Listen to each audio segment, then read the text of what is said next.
درود پاک پڑھنے کے بے شمار فضائل و برکات ہیں۔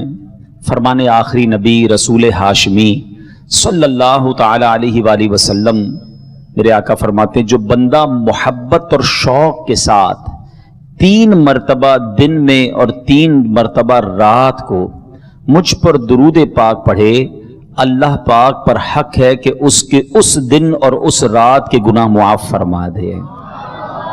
سبحان اللہ سبحان اللہ، کتنا آسان ہے۔ 3 مرتبہ صبح، 3 مرتبہ شام۔ اب جو 100 مرتبہ پڑھتا ہے، 200 مرتبہ پڑھتا ہے، 313 بار پڑھتا ہے، اس کو کس قدر برکتیں ملتی ہوں گی۔ تو اللہ کرے کہ درود پاک ہم اپنی زندگی کا حصہ بنا لیں۔ تو اللہ کرے کہ ہم بس نبی پاک علیہ الصلوۃ والسلام کا ذکر کرتے رہیں، ان پر درود بھیجتے رہیں۔ آئیے مل کر محبت کے ساتھ درود پاک پڑھ لیں۔ صلو علی الحبیب صلی اللہ تعالی علی محمد صلی اللہ علیہ وسلم۔ ایک نوجوان کا میں نے آپ کو واقعہ سنانا ہے۔ 3 دن سے وہ نوجوان فاقے میں تھا، مجاہدہ نفس میں مشغول تھا، دشت و صحرا کے سفر کیا کرتا تھا کہ اب اس کو دریا میں بھوک بھی لگی تھی۔ ایک سیب تیرتا ہوا نظر آیا۔ اس شخص نے وہ سیب اٹھا کر کھا لیا، مگر جب سیب کھایا تو خوف خدا بھی دل میں تھا۔ اسے خیال آیا کہ اس سیب کا مالک تو میں نہیں ہوں، یہ کہیں اور سے آیا ہے اور میں نے بغیر اجازت کھا لیا ہے۔ اب وہ تحقیق کے لیے اس دریا کے کنارے کنارے وہ نوجوان چلنے لگا۔ اب جب بہت آگے جانے کے بعد اسے دریا کے کنارے ایک بڑی عظیم الشان عمارت بھی نظر آئی اور ایک باغ بھی نظر آیا جس میں سیب کے درخت بھی تھے، اور ایک درخت تو ایسا تھا جو بالکل ہی دریا کے کنارے تھا۔ تو اس نے سوچا کہ اسی درخت سے یا اسی باغ سے یہ سیب دریا میں گرا اور میں نے بہت دور وہ تیرتا تیرتا مجھ تک پہنچا، میں نے کھا لیا ہے، تو اب اس کا مالک جو ہے اس سے معافی مانگنی چاہیے۔ وہ باغ کے مالک کے پاس چلے گئے۔ اب جب باغ کے مالک کے پاس جا کر معافی مانگی کہ حضرت میں بہت دور سے آیا ہوں اور ایک سیب کا حق بخشوانے آیا ہوں۔ اب جو باغ کے مالک تھے نا، دراصل وہ بڑے اللہ والے تھے، بہت بڑی ہستی تھے، ان کا نام تھا حضرت عبداللہ صومعی رحمۃ اللہ تعالی علیہ۔ وہ سمجھ گئے کہ اس نوجوان کے دل میں بڑا خوف خدا ہے۔ آج کے دور میں تو لاکھوں روپے لوگ ہڑپ کر جاتے ہیں، اس دور میں بھی ایسے لوگ ہوں گے۔ یہ ایک سیب کا حق بخشوانے اتنا لانگ ٹریول کر کے میرے پاس آیا ہے، یہ بندہ اسپیشل ہے، اس کے اندر بڑا خوف خدا ہے۔ اچھا، حضرت عبداللہ صومعی رحمۃ اللہ تعالی علیہ کی صاحبزادی تھی جن کی عمر 48 سال ہو چکی تھی۔ ذرا یاد رکھیے گا یہ بات کو، 48 سال ہو چکی تھی اور ابھی ان کا نکاح نہیں ہوا تھا۔ تو آپ نے پہلے تو اس نوجوان سے کہا کہ تم 12 سال تک پہلے میری خدمت کرو، پھر میں تمہیں معاف کروں گا۔ ایک سیب کا حق بخشوانے کے لیے امتحان کتنا بڑا کہ 12 سال تم نے میری خدمت کرنی ہے۔ اللہ اکبر! وہ نوجوان کیسا خوف خدا کے والا کہ 12 سال اس نے خدمت پوری کی۔ کہ حضور اب تو معاف کر دیں، اب تو ٹائم پورا ہو گیا۔ آپ نے فرمایا نہیں، ابھی میری ایک بیٹی ہے، تمہیں ایک اور بھی کام کرنا ہوگا، اور سنو اس میں 4 عیب ہیں۔ میری بیٹی آنکھوں سے اندھی ہے، پیر سے لنگڑی ہے، ہاتھوں سے لولی ہے، کانوں سے بہری ہے، تم نے اس سے شادی کرنی ہے۔ کیسا امتحان ہے! ایسی معذور لڑکی جس کے اوصاف بتائے جا رہے ہیں کہ وہ اندھی لولی لنگڑی ہے، 48 ایئرز 48 سال کی عمر بھی ہو چکی ہے، مگر وہ کمال کا نوجوان تھا۔ اس کو معلوم تھا کہ اگر کسی کا حق تلف ہوا ہے اور اس نے معاف نہ کیا تو قیامت کے دن رب بھی معاف نہیں فرمائے گا۔ ذرا سوچیں کہ یہ ہم سب لوگوں کے لیے کتنا بڑا درس ہے، اور خاص طور پر ان لوگوں کے لیے درس ہے جو کسی کا مال دبا لیتے ہیں، کسی کی زمین پر قبضہ کر لیتے ہیں، کاروبار میں ڈنڈی مارتے ہیں، جھوٹ بول کر کسی کے ساتھ دھوکہ کرتے ہیں۔ اچھا، بعض اوقات یہ ذہن ہوتا ہے میرا کوئی بگاڑ تھوڑی سکتا ہے، کیا کر لے گا غریب آدمی، کیا بگاڑ لے گا میرا۔ یہ بہت بڑی بھول ہے جو یہ سمجھتا ہے نا کہ میرا کوئی کچھ نہیں بگاڑ سکتا۔ پچھلے دنوں میں نے ایک بڑا کمال کا جملہ سنا کہ انہوں پنجابی میں کہا کسی نے کہ تندرست اور تگڑے آدمی سے نہ ڈرو، ماڑے آدمی سے ڈرو۔ یہ جو کمزور ہوتا ہے نا اس سے زیادہ ڈرنا چاہیے۔ تو پوچھا گیا کہ کیوں؟ تو کہا کمزور جب ہاتھ اٹھاتا ہے نا، جب اللہ کو پکارتا ہے تو اس کی قدرت اس کے ساتھ ہو جاتی ہے، رحمت اس کے ساتھ ہو جاتی ہے، پھر ظالم کا ٹھکانہ نہیں بچتا۔ تو وہ لوگ جو یہ سمجھتے ہیں کہ میرا کوئی کچھ نہیں بگاڑ سکتا، یاد رکھو جب مظلوم اللہ کی بارگاہ میں فریاد کرتا ہے نا، پھر ظالم کو وہ پکڑ ملتی ہے، پھر ظالم پر وہ عذاب ہوتا ہے، دنیا میں بھی وہ برباد ہوتا ہے، اور آخرت کا حساب تو پھر بڑا ہی نرالا ہے۔ سیدی اعلی حضرت امام اہل سنت فرماتے ہیں کہ جو کسی کے 3 پیسے جان بوجھ کر دبا لے، میں 3 لاکھ روپے کی بات نہیں کر رہا، میں 30,000 روپے کی بات نہیں کر رہا، میں 3 کروڑ روپے کی بات نہیں کر رہا، 3 پیسے، امام اہل سنت فرماتے ہیں اس بندے کو 700 مقبول با جماعت نمازیں دینی پڑ جائیں گی 3 پیسے کے بدلے۔ اب سوچے وہ شخص جو لوگوں کے حق دباتا ہے۔ اچھا کچھ لوگ کہتے ہیں یار سامنے والا بھول گیا ہے، اس کو تو یاد ہی نہیں ہے۔ ارے اس کو یاد نہیں ہے مگر تمہیں لوٹانا ہوگا۔ تو اے میرے پیارے اسلامی بھائیوں، وہ نوجوان پہلے تو 12 سال خدمت کی، پھر ایسی لڑکی سے، ایسی عورت سے شادی کے لیے بھی تیار ہو گیا، نکاح ہوتا ہے۔ یہ نوجوان جب اپنے کمرے میں جاتا ہے تو گھبرا جاتا ہے کہ اندر تو نہایت ہی خوبصورت دوشیزہ موجود ہیں، کوئی بیماری نہیں، کوئی اندھی نہیں، کوئی لنگڑی نہیں، کان بھی ٹھیک ہیں۔ گھبرا گئے، حضرت عبداللہ صومعی کے پاس آئے تو آپ نے کہا نہیں بیٹا، یہی میری بیٹی ہے، تمہاری دلہن یہی ہے۔ دراصل میری بیٹی کی میں نے بہت خوب اچھے طریقے سے تربیت کی ہے، میں نے جو کہا نا یہ اندھی ہے، یہ اس لیے کہا تھا کہ میری بیٹی نے کبھی حرام دیکھا نہیں ہے۔ جو میں نے کہا یہ بہری ہے، یہ میں نے اس لیے کہا کہ اس نے کبھی حرام سنا نہیں ہے۔ جو میں نے یہ کہا کہ وہ لنگڑی ہے، وہ اس لیے کہا کہ اس نے کبھی پیر حرام کی طرف بڑھائے نہیں ہے۔ ہاتھ کے بغیر والی اس لیے کہا کہ ہاتھ حرام کی طرف اٹھے ہی نہیں۔ میرے بیٹا یہ تمہاری ہی زوجہ ہے، جاؤ زندگی اچھے انداز میں اس کے ساتھ گزارو۔ ذرا سوچئے گا یہ جوڑا کیسا تھا کہ ایک طرف ایسی پاک نیک عورت ہے، اس قدر پارسا خاتون ہیں، اور دوسری طرف جو نوجوان، ان کا نام کیا تھا؟ ان کا نام سیدنا ابو صالح محمد رحمت اللہ تعالی علیہ، یہ وہ تھے۔ اب ذرا سوچیں یہ دونوں جب ملتے ہیں، جب ایسا مبارک جوڑا بنتا ہے، تو آپ کو معلوم ہے ان کے یہاں اولاد کون پیدا ہوتی ہے؟ سبحان اللہ، ان کے یہاں کوئی اور نہیں، پیران پیر شیخ عبد القادر جیلانی رضی اللہ تعالی عنہ پیدا ہوتے ہیں۔ یہ غوث پاک کے والدین کا واقعہ ہے۔ اللہ اکبر، اللہ کریم نے اپنے اس ولی کامل کے لیے گویا کیا شاندار جوڑا ملایا۔ ماں باپ ایسے تھے، اللہ نے ایسی اولاد عطا فرمائی جو ولیوں کے سردار بن گئے۔ اور شیخ عبد القادر جیلانی سبحان اللہ، پیران پیر کی تو یہ شان ہے کہ علماء فرماتے ہیں کہ اگر آج بھی کسی کو ولایت ملتی ہے تو غوث پاک کے در سے ملتی ہے۔ سیدی اعلیٰ حضرت لکھتے ہیں نا کہ سر بھلا کیا کوئی جانے کے ہے کیسا تیرا، اولیاء ملتے ہیں آنکھیں وہ ہے تلوا تیرا، واہ کیا مرتبہ اے غوث ہے بالا تیرا، اونچے اونچوں کے سروں سے قدم آنا تیرا۔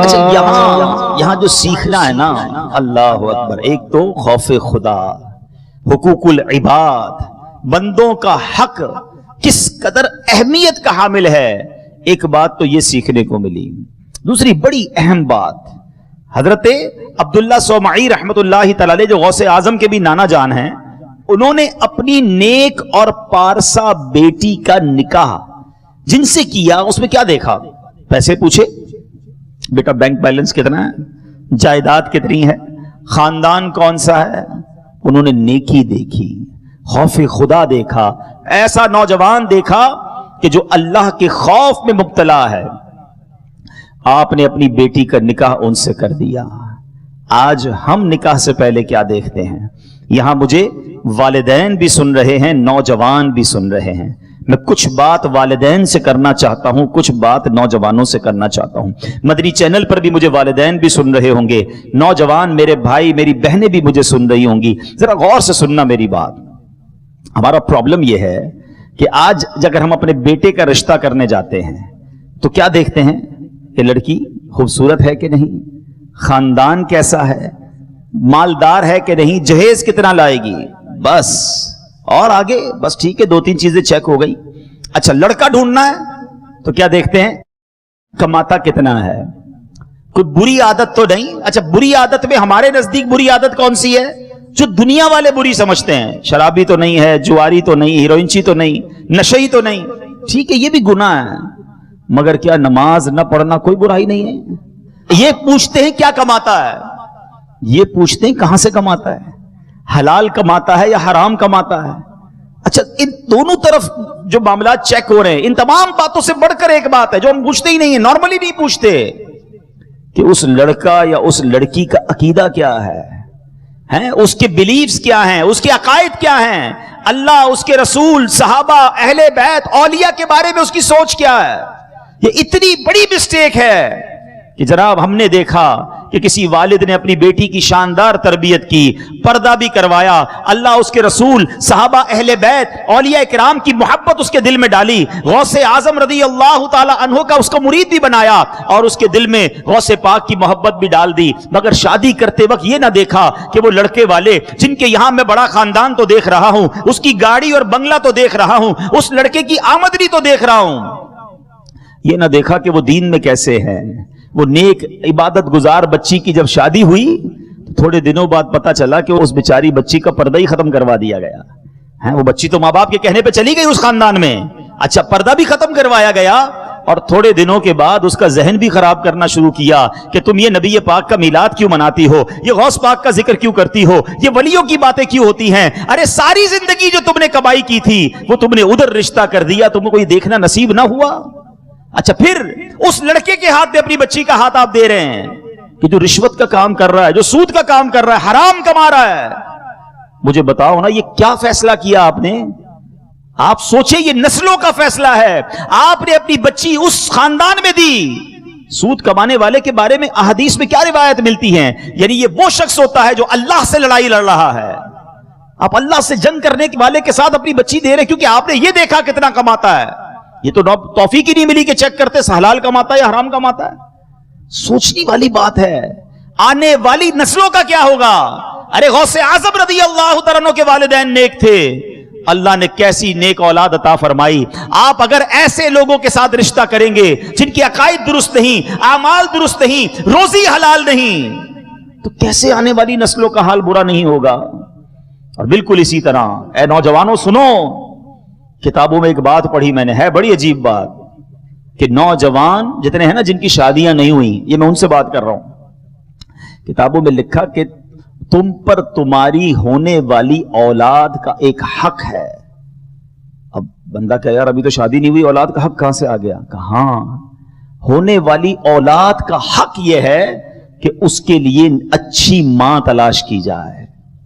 جی جناب، کیونکہ ماں ہی پہلی ٹیچر ہوتی ہے، ماں ہی پہلی درس گاہ ہوتی ہے۔ ارے ماں ہی نمازی نہیں ہے تو وہ کیسے بچوں کو نمازی بنائے گی؟ ماں ہی دیندار نہیں ہے تو بچوں کے اندر کیسے دین آئے گا؟ اللہ اکبر! غوث اعظم کی شان تو کیسی تھی، آپ جب 5 سال کے قریب پہنچے، مدرسے لے کر جایا گیا، قاری صاحب نے کہا بیٹا بسم اللہ الرحمن الرحیم پڑھو۔ پیران پیر شیخ عبد القادر جیلانی رضی اللہ تعالیٰ عنہ نے پڑھنا شروع کیا، بسم اللہ الرحمن الرحیم سے شروع کیا، الف لام میم سے پہلا پارا سنایا، سیقول سے دوسرا سنایا، تلک الرسل سے تیسرا سنایا، سناتے سناتے غوث پاک نے پہلی نشست میں زبانی 18 پارے سنا دیے۔ قاری صاحب حیران، بیٹا اتنے پارے پہلی باری میں؟ اور پڑھو، کہ مجھے اتنے یاد ہیں۔ کہ کدھر سے یاد ہو گئے؟ کہ میری ماں 18 پاروں کی حافظہ تھی، میں ماں کے پیٹ میں تھا، ماں قرآن پڑھتی تھی، میں ماں کے پیٹ میں ہی قرآن یاد کر لیتا تھا۔ ٹھیک ہے، یہ ایک ایکسٹرا آرڈنری صلاحیت ہے، یہ اللہ کریم نے شاندار مقام دیا شیخ عبد القادر جیلانی کو، مگر سیکھنے کو کیا ملا؟ ماں حافظہ تھی نا، بچہ پیٹ میں تھا، ماں قرآن پڑھتی تھی۔ آج بچہ پیٹ میں ہو، ماں فلمیں دیکھ رہی ہے، ماں گانے سن رہی ہے، جو ماں بے پردہ بازار میں گھوم رہی ہے اس کی بچیوں پر کیا اثر پڑے گا؟ پلیز اے میرے نوجوانوں، یہ تم پر بھی ذمہ داری ہے. صرف یہ نہ دیکھو لڑکی کیسی ہے، ہمارے ایک ہی کانسیپٹ ہے، وہ دکھنے میں اچھی ہونی چاہیے. ارے یہ شکل و صورت یہ چند دنوں کا پیار ہے، ساری زندگی گزارنی ہے. دیکھو دین میں کیسی ہے. اور میں نبی پاک علیہ الصلوۃ والسلام کی آپ کو حدیث سناتا ہوں. کچھ لوگ تو شادی اسی لیے کرتے ہیں، بڑا خاندان ہوگا، بڑا پیسہ آئے گا، ارے جناب بڑا نسب ہوگا، بڑی فیملی کے ساتھ ذرا میرا تعلق ہو جائے گا کہ میں فلاں خاندان کا داماد ہوں. سنو اللہ کے حبیب علیہ الصلوۃ والسلام کیا فرماتے ہیں. نبی پاک علیہ الصلوۃ والسلام نے فرمایا کسی عورت سے نکاح کے لیے 4 چیزوں کو مد نظر رکھا جاتا ہے. نمبر 1 اس کا مال، نمبر 2 حسب نسب فیملی خاندان، نمبر 3 حسن و جمال، اور نمبر 4 دین. 4 چیزوں کو چیک کرنے والے کرتے ہیں. آقا علیہ الصلوۃ والسلام نے فرمایا تمہارا ہاتھ خاک آلود ہو، تم دیندار عورت کے حصول کی کوشش کرو. یعنی ان 3 چیزوں کی کوئی اہمیت نہیں، دیندار ہونا ضروری ہے. پتا چلا بڑا پیسہ ہے، بڑا حسن و جمال ہے، عقیدہ ہی درست نہیں ہے، دل میں گندگی بھری ہوئی ہے، بے حیائیاں ہیں. بتاؤ نا آنے والی نسلوں کا کیا بنے گا؟ تو دیندار کا انتخاب یہ خود نبی پاک علیہ الصلوۃ والسلام نے تربیت فرمائی. ایک اور جگہ نبی پاک علیہ الصلوۃ والسلام فرماتے ہیں، ابن ماجہ کی حدیث ہے، میرے آقا فرماتے ہیں بے شک دنیا بہترین استعمال کی چیز ہے، لیکن اس کے باوجود نیک اور صالحہ عورت دنیا کے مال و متاع سے بھی افضل و بہترین ہے.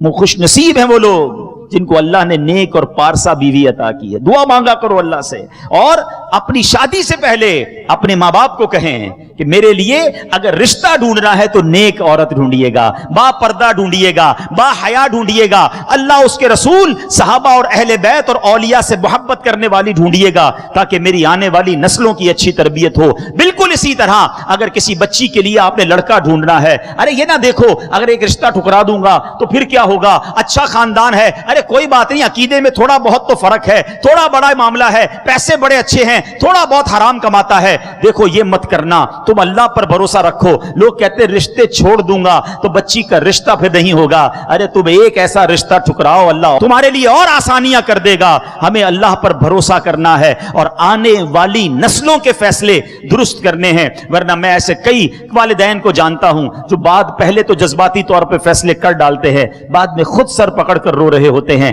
تو غوث اعظم رضی اللہ تعالیٰ عنہ سے محبت کرنے والوں، یہ خاندان غوث پاک کا واقعہ سنایا ہے میں نے، غوث پاک کے والدین کا واقعہ سنایا ہے کہ آپ کے نانا جان نے کیا شاندار انداز اپنایا تھا یہ رشتہ کرنے کا. دوسری بات جو اس واقعے سے سیکھنے کو ملتی ہے، یہ بھی والدین کے لیے ہے کہ اگر ہم نیک ہوں گے نا تو ہمارے بچے نیک ہوں گے. ہم یہ چاہتے ہیں بچے نیک ہو جائیں، ہم نہ سدھریں. ایسا نہیں ہوتا.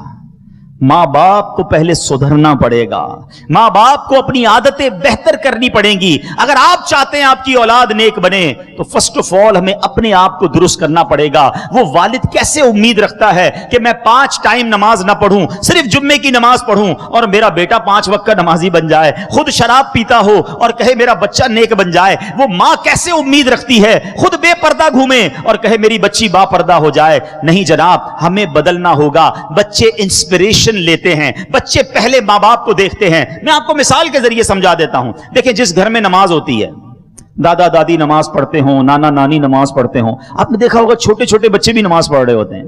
وہ جا نماز بچھائیں گے، ابو کے ساتھ آ کے چھوٹا بیٹا کھڑا ہو جائے گا. چھوٹی بچی جس کو دوپٹہ باندھنا بھی نہیں آتا، وہ دوپٹہ باندھے گی، امی جان یا نانی جان کے ساتھ پڑھنا شروع کر دے گی. کیوں؟ وہ جو دیکھتے ہیں وہ اپناتے ہیں.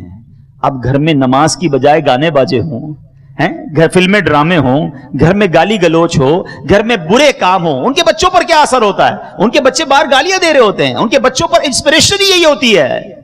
تو پلیز اگر آپ چاہتے ہیں، اور ہمیں چاہنا پڑے گا، ہاں یہ بھی میں آپ قرآن کی آیت سنانے جا رہا ہوں، یہ والدین کی ذمہ داری ہے اپنے بچوں کی اچھی تربیت کرنا، اور یہ حکم قرآنی ہے. اللہ کریم قرآن مجید فرقان حمید میں ارشاد فرماتا ہے، یا ایھا الذین آمنوا قوا انفسکم واہلیکم نارا وقودها الناس والحجارہ علیہا ملائکۃ غلاظ شداد لا یعصون اللہ ما امرهم ویفعلون ما یؤمرون اے ایمان والو اپنی جانوں اور اپنے گھر والوں کو اس آگ سے بچاؤ جس کے ایندھن آدمی اور پتھر ہیں. اس آگ سے بچانے کا حکم دیا گیا ہے ہمیں. آگے فرمایا اس پر سخت کرے یعنی طاقتور فرشتے مقرر ہیں جو اللہ کا حکم نہیں ٹالتے اور جو انہیں حکم ہو وہی کرتے ہیں. جب یہ نبی پاک علیہ السلام نے یہ آیت صحابہ کے سامنے تلاوت کی نا تو صحابہ نے عرض کی یا رسول اللہ صلی اللہ تعالی علیہ وسلم ہم اپنے اہل و عیال کو جہنم کی آگ سے کیسے بچا سکتے ہیں؟ پیارے آقا مدینے والے مصطفیٰ صلی اللہ تعالی علیہ وسلم نے ارشاد فرمایا تم اپنے اہل و عیال کو ان چیزوں کا حکم دو جو اللہ عز و جل کو محبوب ہیں اور ان کاموں سے روکو کہ جو رب تعالی کو ناپسند ہیں. تو حتی المقدور اپنی پوری کوشش کرنی ہے اپنی اولاد کو گناہ سے بچانے کی, انہیں نیکی کا راستہ دکھانے کی. مگر یہاں ایک اور بات بھی سمجھنی ہے, اولاد کی تربیت تو کرنی ہے لیکن والد پر لان نہیں کر سکتے, تان نہیں کر سکتے. اگر کسی کا بیٹا جو ہے وہ فرما بردار نہیں بنتا, کسی کا بیٹا نمازی نہیں بنتا تو کہیں یار یہ دیکھو باپ خود تو نمازی بیٹے کو نمازی نہیں بنا سکا. تو ایک لمٹ تک ذمہ داری ہے, وہ نہیں مانتا اس کے نصیب میں ہدایت نہیں. تو ہم کسی کی اولاد کی وجہ سے کسی کے والد پر لان تان نہیں کر سکتے, کیونکہ اگر ایسا کرنے جائیں گے تو بات بہت دور تک چلی جائے گی. قابیل کون تھا؟ حضرت آدم کا بیٹا تھا نا, کفر پر موت ہوئی. حضرت نوح کا بیٹا کنعان, اس کی کفر پر موت ہوئی. تو انبیاء کے بیٹے بھی ایسے تھے. یہ اللہ کی شان ہے, اللہ کریم کرم فرمائے تو کسی چور اور ڈاکو کے گھر میں بھی ولی کو پیدا کر دیتا ہے, اور کسی کی اس کی خفیہ تدبیر ہے کہ بڑی نیک ہستی ہو. اب اگر یزید پلید کی جو کارستانیاں ہیں, اس کی جو بدبختیاں ہیں, ہم بھی کہتے وہ پلید تھا, لعنت کا مستحق ہے, لیکن اس کی شیطانیوں کی وجہ سے سیدنا امیر معاویہ رضی اللہ تعالیٰ عنہ پر لان کرنا یہ درست نہیں ہے. کیونکہ اگر کسی کی اولاد کی وجہ سے کسی کے والد پر لان تان کیا جائے گا تو پھر یہ سلسلہ بہت اوپر تک جائے گا. تو بہرحال یہ والدین کی ذمہ داری ہے کہ وہ اپنی اولاد کی شاندار تربیت کریں. اور آج کے دور میں اللہ سلامت رکھے دعوت اسلامی کے ماحول کو, ماں باپ کے لیے بھی تو سہولت ہو گئی نا. خود تربیت کرنا مشکل تھا, آج لائف بڑی بیزی ہے. الحمدللہ بچوں کے لیے دعوت اسلامی میں مدرسۃ المدینہ موجود, جامعۃ المدینہ موجود, الحمدللہ بڑوں کے لیے موجود, اسلامی بہنوں کے لیے موجود, تو پوری فیملی کے لیے مدنی چینل موجود. اتنے سارے ٹولز ہیں ہمارے پاس, اتنے سارے طریقے ہیں کہ اگر ہمارا ذہن بن جائے کہ مجھے اپنے آپ کو بھی بچانا ہے, اپنی اولاد کو بھی بچانا ہے, اپنی فیملی کو بھی سدھارنا ہے, تو اللہ کی رحمت سے دعوت اسلامی کا یہ مدنی ماحول ہمارے سامنے ہے. تو بہرحال اس واقعے سے ہمیں یہ سبق ملتا ہے. اب سبحان اللہ شیخ عبد القادر جیلانی رضی اللہ تعالیٰ عنہ کی ولادت ہوتی ہے. اللہ کریم نے کیسا مرتبہ دیا. آئیے ذرا غوث اعظم کا ایک تھوڑا سا تعارف بھی سن لیں تاکہ ہمیں غوث اعظم رضی اللہ تعالیٰ عنہ کی بایوگرافی کے بارے میں پتا ہونا چاہیے. آپ جو ہے آپ کا نام عبد القادر, کنیت ابو محمد ہے, محی الدین یعنی دین کو زندہ کرنے والے, اور غوث الثقلین یعنی جنوں اور انسانوں کے غوث مددگار, یہ آپ کے مشہور القاب ہیں. حضور غوث اعظم 470 ہجری کو جیلان میں پیدا ہوئے. آپ 91 ایئرز 91 سال آپ کی عمر مبارک تھی. 561 ہجری میں آپ نے دنیا سے پردہ فرمایا. حضور غوث اعظم رضی اللہ تعالیٰ عنہ ولیوں کے ولی ہیں, پیروں کے پیر ہیں, روشن ضمیر اور سلطان الاولیاء ہیں. جس طرح آپ رحمت اللہ تعالی ولایت میں بہت بلند مرتبہ رکھتے ہیں, یہ بہت سارے لوگوں کو شاید نہیں پتا. آپ کی کرامتیں تو بڑی بیان کی جاتی ہیں, بے شک آپ ولیوں کے ولی ہیں, مگر آپ علم میں بھی بہت اونچے مقام کے مالک ہیں. آپ اپنے زمانے کے سب سے بڑے مفتی تھے, باقاعدہ فتوے بھی لکھا کرتے تھے اور مدرسے میں پڑھایا بھی کرتے تھے. سبحان اللہ. شیخ عبد القادر جیلانی رحمت اللہ تعالی علیہ کی زندگی کے 3 حصے ہیں. ٹھیک ہے, نوجوان بیٹھے ہیں, اسٹوڈنٹس بھی بیٹھے ہیں, ذرا غور سے سنیں. پہلا حصہ آپ کی ولادت سے لے کر 18 سال تک کا, جو آپ کا ینگ ایج, یوتھ جس کو کہتے ہیں, پیدائش سے لے کر جو 18 سال تک تھا, آپ اس میں اپنے آبائی وطن جیلان میں ہی تشریف فرما رہے.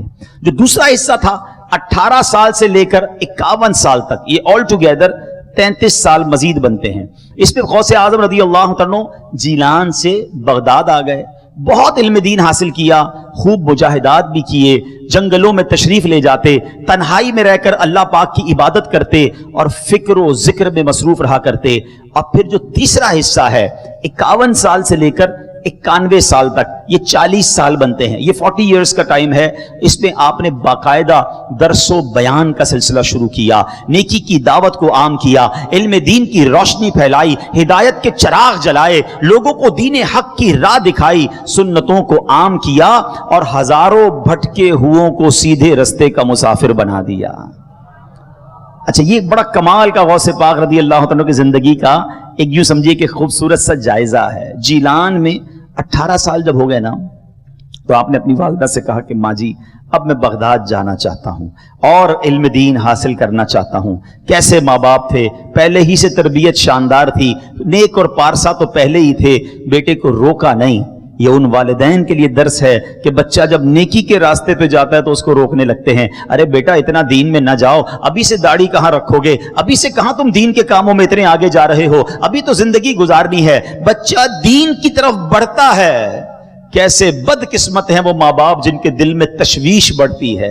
خدا کی قسم دل میں خوشی بڑھنی چاہیے کہ یا اللہ یہ تیری مہربانی کہ آج کے پرفتن دور میں میرا بچہ سنیما نہیں مسجد کی طرف جا رہا ہے، شراب کے اڈے کی طرف نہیں مدنی قافلے میں جا رہا ہے، وہ بے حیائی والی کتابیں نہیں دین کی کتابیں پڑھنا چاہ رہا ہے۔ ارے ایسے ماں باپ کو تو بچے کی حوصلہ افزائی کرنی چاہیے، مگر ہمارے پاس ایسے واقعات آتے ہیں کہ بچہ نیک بننا چاہتا ہے، ماں باپ دل توڑ رہے ہوتے ہیں، ماں باپ سختی کر رہے ہوتے ہیں۔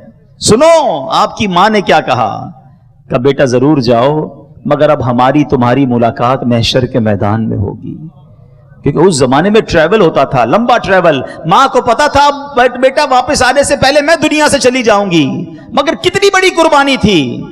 ماں نے نصیحت کیا کی کہ بیٹا ہر حال میں سچ بولنا ہے۔ بیٹا چلا گیا، کچھ پیسے بھی دیے ماں نے، کرتے بھی سی کر، اس زمانے میں تو قافلے روڈوں پہ جاتے تھے، ڈاکو بھی ڈاکہ مارتے تھے، تو پیسے 40 دینار کے قریب آپ کو آپ کے کپڑے کے اندر سی کر دے دیے۔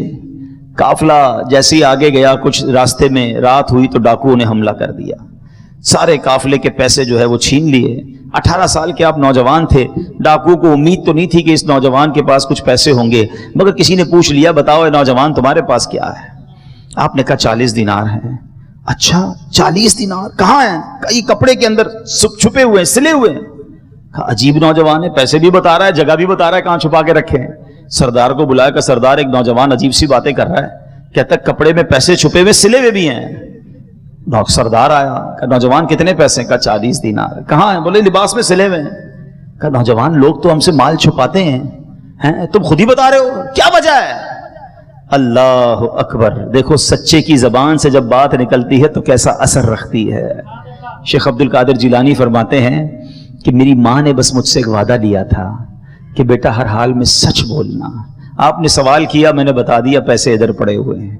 اب مجھے ایک بات بتائیے، غوث اعظم نے کوئی بیان نہیں کیا ہے، کوئی روایتیں آیتیں نہیں سنائی، صرف آپ نے سچ بولا۔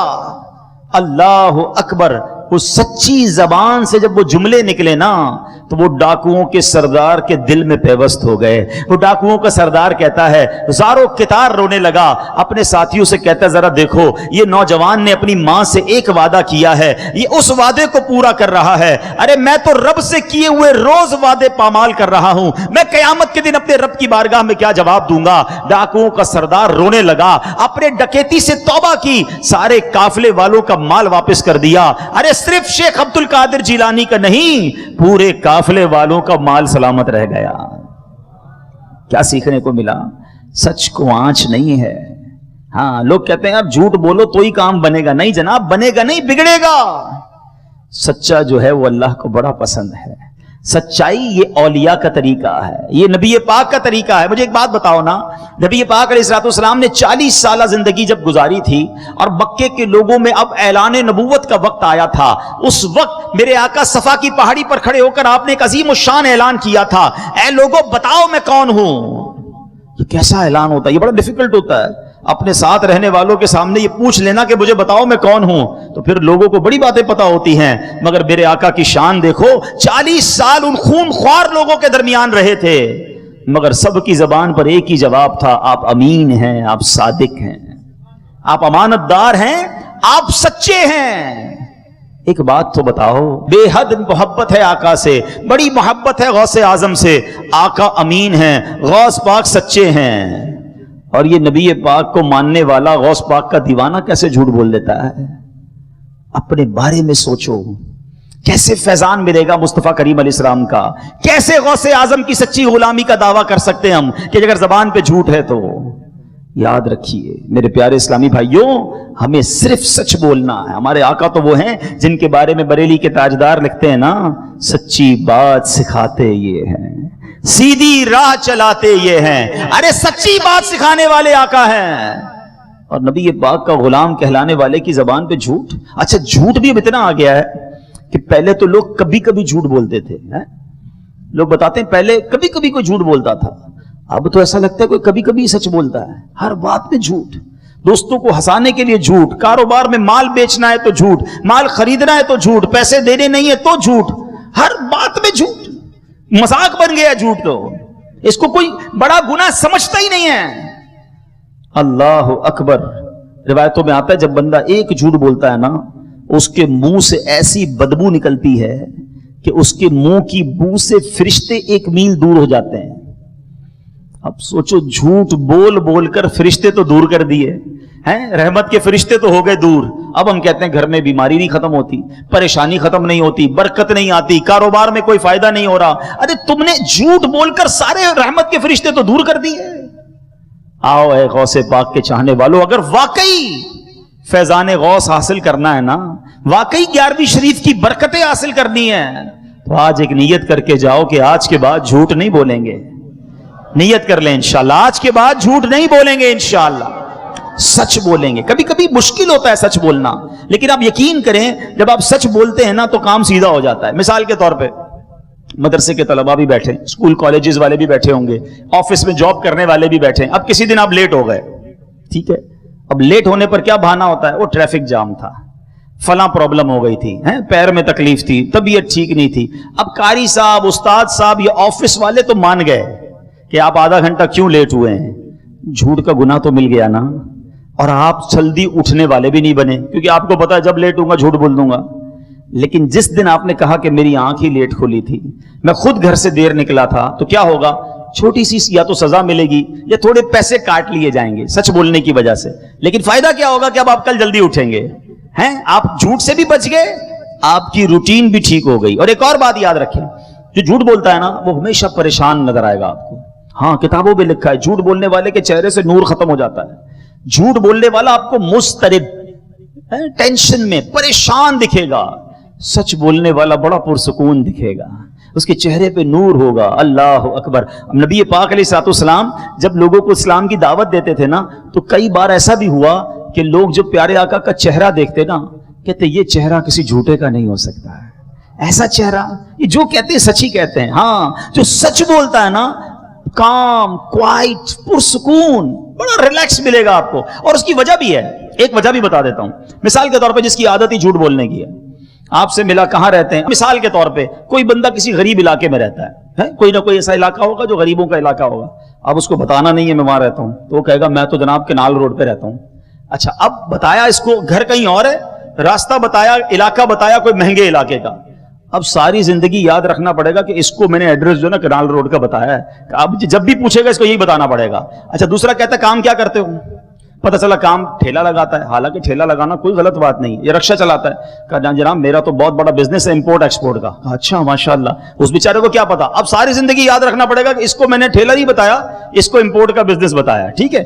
فائلیں سنبھالنی پڑتی ہیں اس کو اپنی خود ہی، وہ نہیں آفس میں جاتے ہیں 2 دن بعد، بھائی کیوں نہیں آئے، 2 دن چھٹی ہوئی، وہ نانی کا انتقال ہو گیا تھا، حالانکہ نانی جان پہلے دنیا سے ابھی ہیں، موجود ہیں، لیکن اب ساری زندگی یاد رکھنا پڑے گا کہ آفس میں نانی مر چکی ہے، اب دوبارہ کہہ نہیں سکوں گا کہ نانی بیمار تھی۔ تو جو جھوٹا ہوگا نا، اس نے جھوٹ بولا ہوا ہوگا، اور جہاں جہاں اس نے جھوٹ بولا ہے، وہ ایک جھوٹ کو سنبھالنے کے لیے اس کو مزید جھوٹ بولنے پڑیں گے۔ سچے کو ٹینشن ہی کوئی نہیں ہے، جب پوچھے بتا دوں گا کہاں رہتا ہوں، جب پوچھے صحیح بتاؤں گا کیا کام کرتا ہوں، جو چیز اپنے بارے میں بتانی ہے سچ بتائے نا، تو آپ کو ٹینشن ہی نہیں ہوگی۔ جھوٹے کو ٹینشن ہوتی ہے۔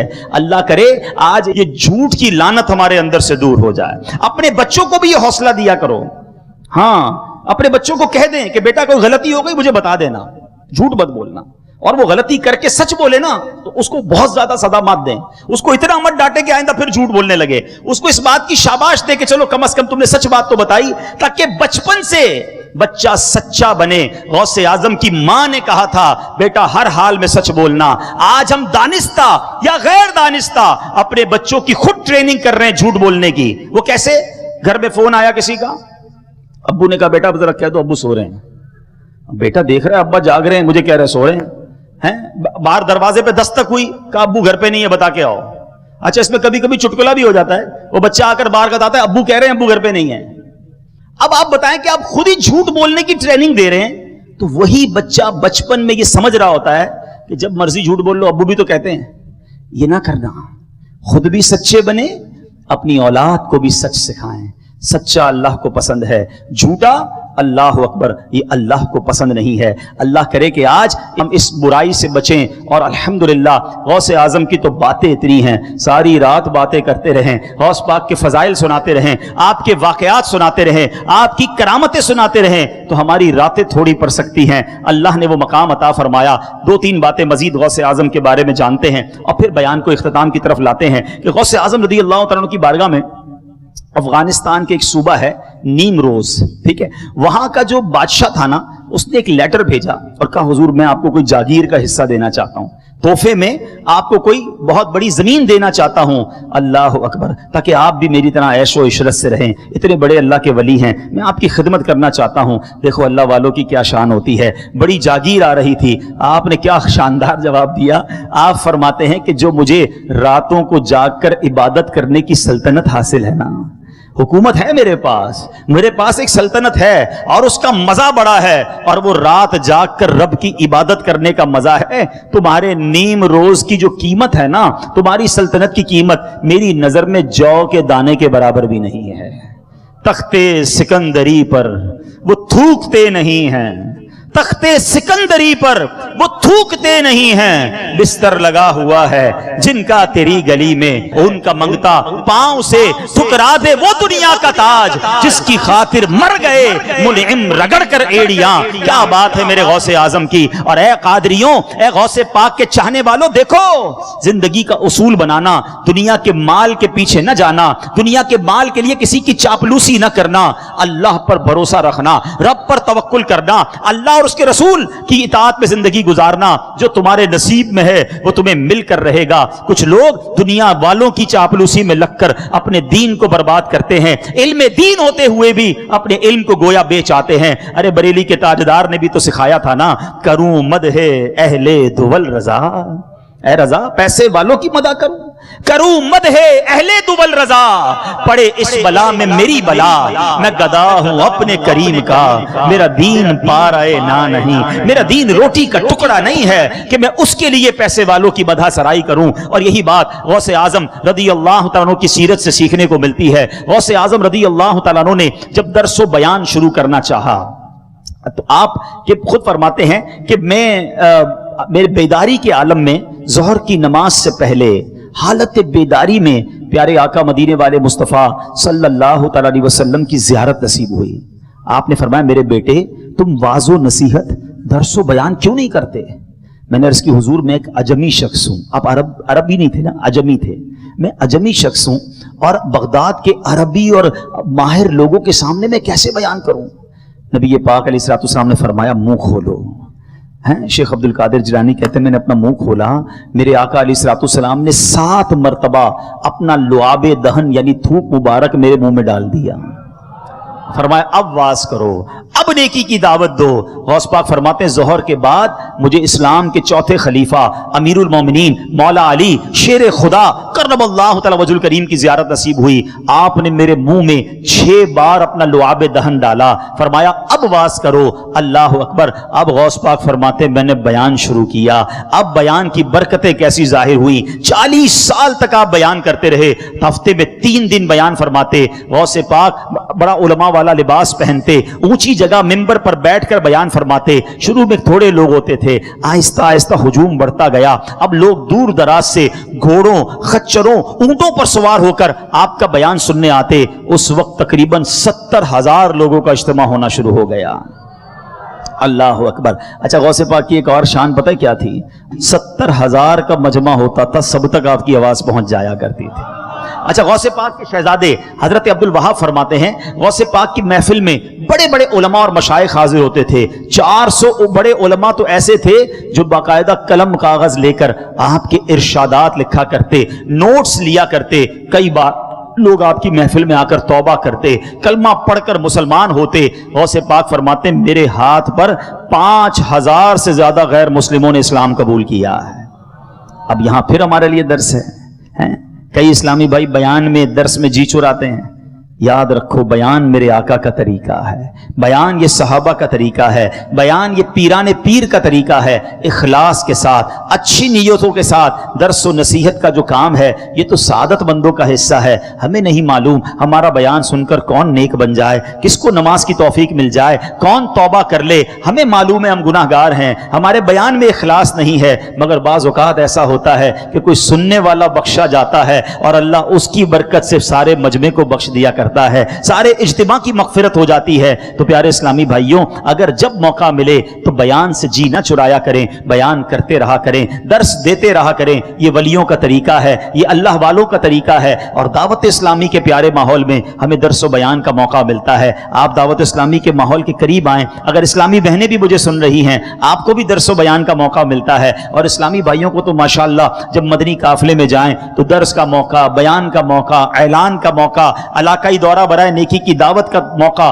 تو یہ وہ چیزیں ہیں جو ولیوں کا طریقہ ہے، جو اولیاء کا طریقہ ہے. اور دیکھیں نا میرے آقا کو کتنا پسند ہے بیان کرنا. اور غوث پاک کی شان تو دیکھو کہ اپنا لعاب دہن بھی انہیں عطا فرما رہے ہیں. تو اچھی نیتوں کے ساتھ درس و بیان کا سلسلہ بھی جاری رکھیں. غوث پاک رضی اللہ تعالیٰ عنہ کی سیرت کے بہت سارے پہلو ہیں، مگر آپ کی سیرت کا ایک اور بڑا کمال کا پہلو، اتنی بڑی شخصیت، اتنا جس کو کہیں کہ ولایت کا مرتبہ ہے، مگر خوف خدا کا عالم یہ تھا. اللہ اکبر. ایک بار حرم میں کعبہ میں آپ کو دیکھا گیا کہ آپ نے کنکریوں پر سر رکھے اور بارگاہ الہی میں عرض کی اے رب کریم مجھے بخش دے، اگر میں سزا کا حقدار ہوں تو بروز قیامت مجھے اندھا اٹھانا، کیونکہ نیکوکار لوگوں کے سامنے شرمندہ نہ ہوں. کون کہہ رہا ہے؟ ولیوں کے سردار کہتے ہیں یا اللہ قیامت میں مجھے شرمندگی سے بچانا، اندھا اٹھا لینا. اور آج ہم ہیں کوئی فکر ہی نہیں ایمان کی، آخرت کی فکر ہی نہیں ہے، گناہوں کا انبار ہے اور آنکھوں میں آنسو نہیں ہیں. ان کی نیکیاں کتنی، اللہ اکبر. غوث اعظم کی عبادتوں کے بارے میں آتا ہے 15 سال تک روزانہ رات میں قرآن پاک ختم کیا کرتے تھے. غوث پاک روز ایک قرآن ختم کرتے. اور قادری کہلانے والا پورا سال قرآن نہ پڑھے. سنو، پیران پیر روزانہ 1000 رکعت نفل پڑھا کرتے تھے. اور آج کہلاتا تو غوث پاک کا دیوانہ ہے، فرض نمازیں ہی قضا کر رہا ہوتا ہے. پوچھو نا اپنے آپ سے ہم یہ کیا کر رہے ہیں؟ یہ کیسی غلامی ہے اولیاء کرام کی؟ وہ تلاوت کرنے والے، وہ سجدے کرنے والے کئی سالوں تک عشاء کے وضو سے فجر کی نماز ادا کرتے، اور ہم ہیں نہ عشاء ادا کریں نہ فجر ادا کریں. کیسے لوگ ہیں جن کی نمازیں قضا ہو رہی ہیں؟ مجھے بتاؤ کیسے فیضان ملے گا سیدی غوث اعظم کا اور اولیاء کرام کا؟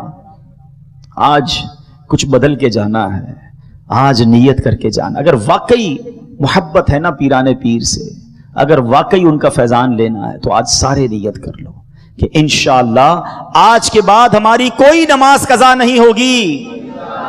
ایسا نہیں، ایسا زوردار نعرہ لگائیں شیطان ادھر سے دور بھاگ جائے. آج کے بعد ہماری کوئی نماز قضا نہیں ہوگی، روزانہ کچھ نہ کچھ قرآن کی تلاوت ضرور کریں گے. روزانہ انشاءاللہ ہم سنتوں پر عمل کریں گے، فلمیں ڈرامے نہیں دیکھیں گے، گانے باجے نہیں سنیں گے انشاءاللہ. اب نیتیں تو ہو گئی، اب اگر اپنی نیتوں پر استقامت چاہتے ہیں نا، پرماننٹ بننا چاہتے ہیں، تو اب دعوت اسلامی کے ماحول کو تھام لیجئے، کیا پیارا ماحول ہے، اولیاء کا فیضان دکھاتا ہے، صحابہ کا فیضان بتاتا ہے، نبیوں اور ولیوں سے محبت سکھاتا ہے، نبی پاک کی محبت کے جام پلاتا ہے۔ اس ماحول میں رہیں گے تو نیک بن جائیں گے، لیفٹ رائٹ ہوتے رہیں گے، ایسے دوستوں میں بیٹھیں گے جو ہمیں گناہوں میں لے جائیں گے، تو پھر کیسے نیک بنیں گے؟ تو اس ماحول سے وابستہ ہوں، ہر جمعرات اجتماع میں آئیں، مدنی قافلوں میں سفر کریں، مدنی چینل دیکھتے رہیں، انشاءاللہ ہمارے دل کی دنیا بھی بدل جائے گی۔ اللہ کریم مجھے اور آپ کو عمل کرنے کی توفیق عطا فرمائے۔